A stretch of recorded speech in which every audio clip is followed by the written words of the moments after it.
I had everything: a private jet, 3 homes on 2 continents, a net worth that made headlines I never asked for. I had people whose only job was to make my life easier: drivers, assistants, a chef who flew in from Lyon twice a month just to cook my Tuesday dinners. From the outside, my life looked like the answer to every prayer anyone had ever whispered into the dark. But I want to tell you something nobody tells you about that kind of life. When you close the door at night, when the last assistant leaves and the last call ends and the penthouse goes quiet, that silence is the loudest thing you've ever heard. And I lived inside that silence for years. Stay with me, because what happened next, in the span of just one night and one devastating morning, changed everything I thought I knew about love, loyalty, and what family actually means. My name is Nathan, and before I tell you about the night that broke me open, you need to understand the world I came from. My father, Victor, built the foundation of our pharmaceutical distribution business from nothing, real nothing, the kind where you're rationing meals and pretending not to notice.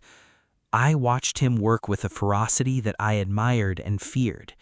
By the time I was 12, I understood that in our house, success wasn't celebrated, it was expected. Falling short wasn't a lesson, it was a disappointment that had a way of lingering at the dinner table for weeks. I took everything my father built, and I multiplied it. Supply chain restructuring, international licensing, a pivot into rare disease medication access that nobody else wanted to touch because the margins weren't pretty enough. I didn't care about the margins. I cared about the work. And somewhere in that obsession, I became the kind of man who was very impressive and almost completely alone. My brother Richard had always been the charmer, the one who worked rooms and made people feel chosen. He was older by 4 years and had our father's ear in a way I never did, not because he was smarter, but because he knew how to perform for Victor in ways that felt too exhausting for me. I didn't compete with Richard, I just outgrew the competition, which I think made things worse between us. My mother, Catherine, was elegant in the way that expensive things are elegant, beautiful, precise, and a little untouchable. She loved me, I believe that, but her love always came with an asterisk. It came with the right appearance, the right address, the right name beside mine in a social column. And then there was my grandmother, Clara, my father's mother, who was none of those things. She was warm in a way that felt almost radical in our family. She used to hold my face in her hands when I was a boy and say, "Nathan, don't let them iron out all your soft places. The soft places are where life gets in." She passed when I was 32. I have never stopped missing her. By the time I turned 38, I had built something extraordinary, and I was living inside it like a very comfortable cage. My doctor told me to take a vacation, not a work trip with a beach nearby, an actual vacation. No calls before 9, no board updates, no quarterly projections. My assistant booked 2 weeks in Costa Rica before I could argue my way out of it. I lasted 4 days before I rented a Jeep and drove into the interior just to feel like I was doing something. The road was narrow and ambitious, and the Jeep had opinions of its own. It died somewhere between a cloud forest and a river crossing, and I was standing in the heat looking at a vehicle that had given up on me when I heard someone laugh. Not at me, or maybe a little eye at me, but it was the kind of laugh that didn't have any cruelty in it, just amusement, pure and uncomplicated. Her name was Lena. She was working at a wildlife rescue center about a quarter-mile up the road. She was covered in mud, carrying a bucket, and she had a look on her face that said she had absolutely no idea who I was and no particular interest in finding out.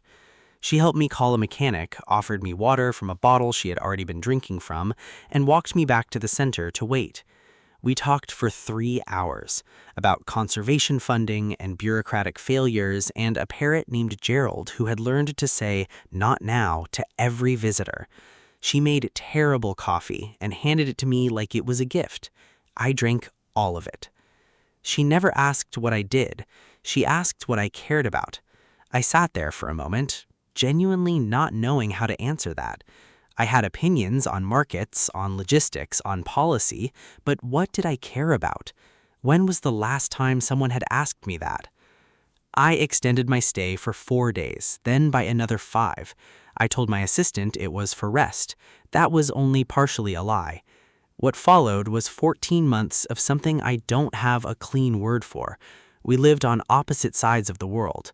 She had no intention of leaving her work, and I didn't want her to.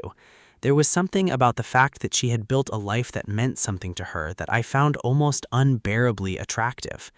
I flew to her, more than I expected, more than my schedule could technically support, but I made it work because for the first time in a long time, I was motivated by something that had nothing to do with output. She showed me what her days looked like. Early mornings, animals that needed constant attention, funding battles with governments that didn't want to prioritize what she was protecting. Her life was hard in ways mine hadn't been in years, and she carried it with this quiet steadiness that made me feel like I had been performing strength my whole life while she had actually been living it. She came to visit me once, just once, at my home in London. She walked through it slowly, said almost nothing, and then sat down on the floor of my living room because the couch, she said, felt too far from the ground. I sat on the floor with her. We ordered takeout. It was one of the best evenings of my life. Richard noticed the relationship before I had said a word to my family. I found out later he had run a background check on her within the first few months. At the time, I didn't know that. I was too busy feeling like a person again to notice what was circling at the edges. I visited Clara's grave the week I decided to propose. I sat there for a long time in the quiet, and I heard her voice in my memory, clear as the day she first said it. Marry someone who makes you feel human, not powerful. And I thought, yes, finally, yes. I had the ring for 6 weeks before I found the moment. Not because I was uncertain. I was more certain about this than I had been about anything since the early days of building the business, when conviction was all I had. I was waiting because I wanted it to be right. Not grand, not photographed, right. We were walking the edge of the reserve at dusk, which was something we did when I visited, this unhurried loop she had walked 1,000 times that somehow always looked different. The sky was doing something extraordinary, all orange and bruised purple, and she was talking about a jaguar cub they had released that week, and she had this expression on her face, this pure, unperformed joy, and something in my chest just settled. I stopped walking. She turned around. I didn't have a speech. I had rehearsed one, and it evaporated the second I looked at her. What came out was honest and a little messy and completely mine. I told her that she had made me a better version of myself simply by existing near me. I told her that I didn't want to go back to who I was before that broken Jeep and that terrible coffee and Gerald the parrot. I told her I wanted to build something real, not impressive, not strategic, just real, with her. And then I got down on one knee, right there in the dirt at the edge of the world. She laughed first, that same laugh from the first day, no cruelty, pure and uncomplicated. And then she cried, and then she said yes. We stayed up all night. Not talking about venues or announcements or what comes next, just talking the way we always talked, about everything and nothing, about her work and my gradual stepping back from the parts of mine that had been hollowing me out. She fell asleep just before dawn, and I lay there watching the light change and thinking that this specific moment, was the thing I would remember when I was old, the night everything finally aligned. I didn't call anyone. It felt too sacred. Like if I let the outside world in too soon, it would change the texture of something I wanted to hold a little longer. That was my first mistake. My phone rang at 7 the next morning. I saw my father's name and I felt a flicker of something. Anticipation, maybe. I thought perhaps he had heard and was calling to congratulate me. I actually smiled as I answered. Victor's voice was not the voice of a man calling to congratulate his son. He told me to come home. Not come home when I could. Come home today. His tone was the one I recognized from childhood, the one that didn't leave room for negotiation. I looked at Lena sleeping and I made a quiet decision I would spend weeks regretting. I left without waking her properly. Just a note. Just family matter, back soon, I love you. I flew home. I walked into the family estate and I felt the temperature of the room before anyone said a word. Catherine was standing near the window with her back to me. Richard was seated, and he had the particular stillness of someone who has already won and is waiting for the other person to realize it. My father stood at the center of the room like he always did, planted, immovable, a man who had decided the outcome before the conversation began. He told me that he knew about the proposal. He told me in careful and controlled language that Lena was not a suitable match, that her background, her income, her world, none of it aligned with what the family represented. He said the word suitable 4 times, I counted. Then he told me about Helen. My father's closest business partner had a daughter, educated, well-connected, from the kind of family that made other families in our circle feel secure. Apparently, this had been a quiet conversation in my family for over a year, a conversation nobody had thought to include me in. I stood there and I felt something shift in me, not anger first, confusion, because I realized that my family had been constructing a future for me in a room I was never invited into, and the man who had taught me that excellence required total ownership of your decisions had been making the most personal decision of my life without me. Then came the anger. We argued in a way we never had, not the cold, clipped disagreements of my childhood. This was raw. This was years of things unsaid finally taking up all the air in the room. I told him that I was 38 years old, that I had tripled what he built, that I had given this family and this company everything, and that the one thing I was asking, the one thing, was to be allowed to love who I chose. My father looked at me for a long moment, and then he said the words that I will carry for the rest of my life. He said, "If you marry that woman, you are no longer my son." Richard said nothing, but I saw his face, and I understood everything. What happened next was not loud. That was the thing. It was all conducted in quiet, which somehow made it worse. My mother called Lena. I didn't know this until later. I still don't know exactly what was said, but I know the tone it was said in, because I know my mother. Measured, polished, the kind of words that don't threaten. They simply suggest that certain roads are harder than they need to be. Richard leaked the engagement to 2 tabloids. The framing was specific and deliberate. It painted Lena as someone chasing access, someone whose sudden appearance in my life deserved scrutiny. Her name was in headlines she never asked for, tied to a narrative she never lived. And because the world loves a story that confirms its suspicions about who belongs where, it spread. The board, which had always had more of my family's fingerprints than mine, began making noise about stability and leadership optics. Meetings I wasn't invited to, language about the company's image and investor communications. It was sophisticated and it was thorough, and it had Richard's architecture all over it. For 3 days I went dark. I don't say that proudly. I turned inward in the way I used to as a child when the house got too loud. I went quiet, and I tried to think my way through something that wasn't a thinking problem. I told myself I was processing. What I was actually doing was failing the person who deserved my clarity most. When I finally called Lena, I heard it immediately. The difference in her voice. Not cold, never cold, but careful. She had seen the articles. She had spoken to my mother. She had 3 days of my silence to sit with all of it. And she asked me the question that cracked me straight down the middle. She said, "Nathan, I need to know. Are you choosing me, or are you still deciding?" I didn't answer fast enough, and that pause cost me more than anything my family had done. I drove to the cemetery alone. I sat in front of Clara's headstone and I talked to her the way I had when she was alive, without performing, without editing. I told her everything. I told her I was scared, not of losing the money or the board seat or my father's approval, but of becoming the version of myself that folds under pressure and calls it wisdom. And I heard her, not literally, but in the way that people we've truly loved continue to speak inside us long after they're gone.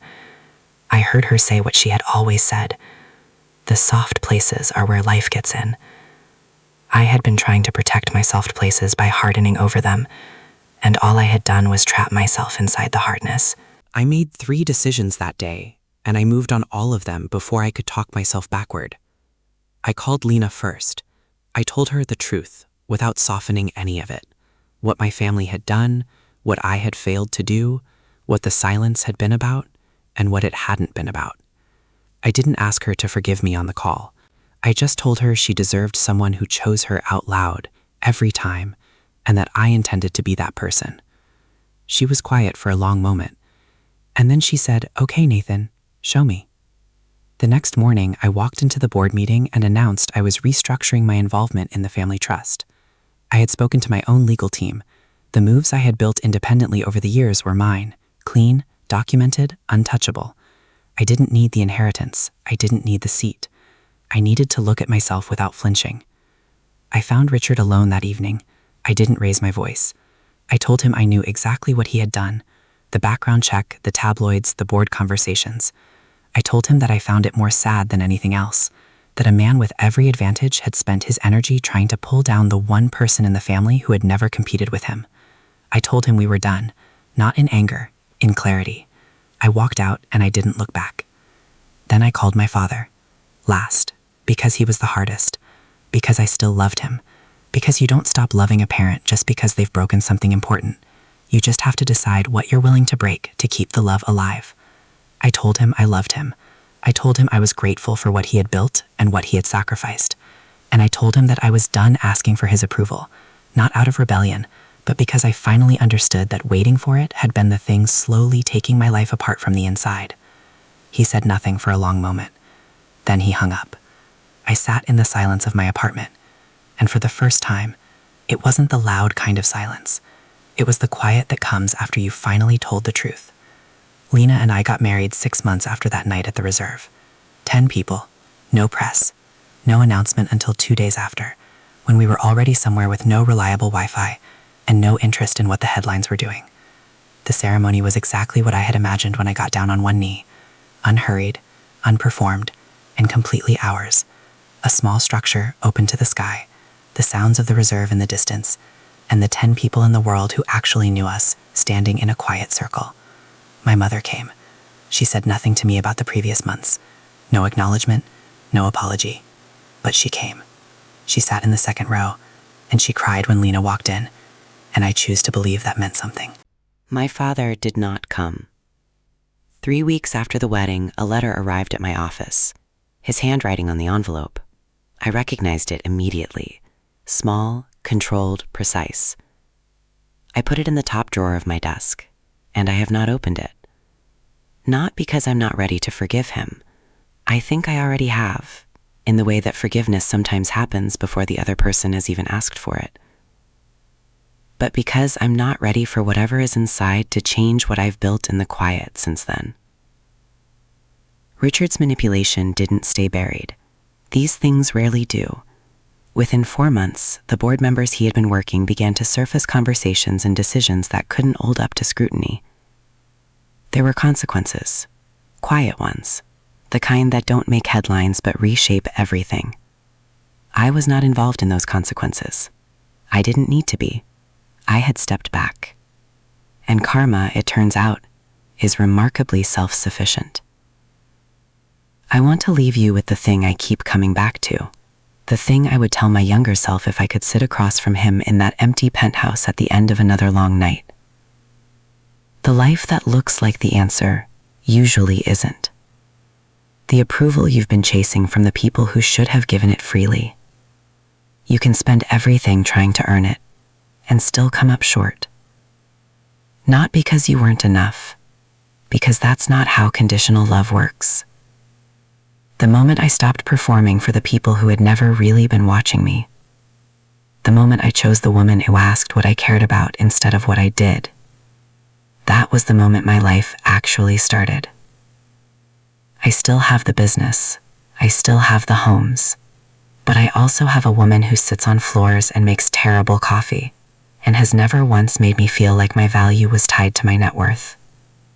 I have a small house near the reserve that we're fixing up slowly, on weekends, badly. I have something I never had in the penthouse. I have a life that is actually mine. If any part of this story reached you, if you are somewhere in the middle of choosing between what's expected of you and what is true for you, I want you to know that the cost of staying is always higher than it looks from inside the cage. You already know what you need to do. You've known for a while now. The only question is whether you're ready to do it out loud. If this story moved you, if it made you feel something real, Share it with someone who needs to hear it. And if you want more stories like this, real, raw, and human, make sure you're following so you never miss the next one. I'll see you there.